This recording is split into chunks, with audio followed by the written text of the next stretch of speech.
Record చెప్పాను కదా, ఏం చేయాలి ఫస్ట్ ఫుల్ ఎయిమ్.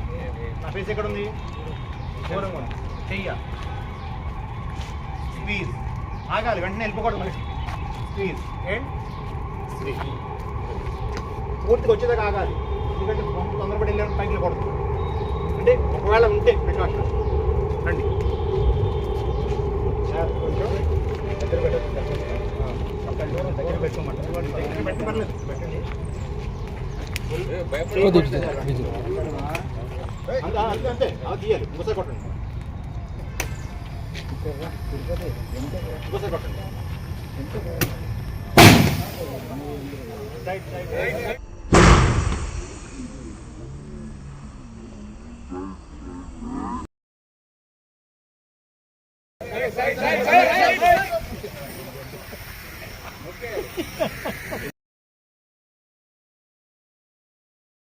టకపోయింది, దానికి టకపోయింది, పైన బీడింగ్ మొత్తం లేచిపోయింది.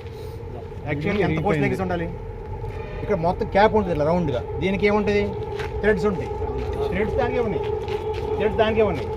అదే లేచిందంటే ఈ ఫోర్స్ ఎంత గట్టిగా ఉంటుంది, అదే తగిలితే. అందుకని ఫైర్ కాదు ఇంపార్టెంట్, మన సేఫ్టీ ఇంపార్టెంట్. ఓకే, మన సేఫ్టీ ఇంపార్టెంట్. ఫైర్ తర్వాత ఇలాంటి జరిగేటప్పుడు తొందరపడి తీయకూడదు, అంటే తెలియకుండా చేయకూడదు. పొరపాటున తెలియదు ఆయనకు అనుకుందాం, కొట్టేసి అనుకోండి, ఏమవుద్ది. అందుకని జాగ్రత్త తీసుకోవాలి. ఇలాంటిది నిజంగానే లైవ్ డెమో అయింది, ఇక్కడ చెప్తాను అయింది. Please be very careful. Okay, భయం పోయింది, జాగ్రత్త పెరిగింది, ఎక్స్పీరియన్స్. ఓకే, నెక్స్ట్ టైం ఇలాంటి వాడినప్పుడు ఇలాంటివి అని చెప్పి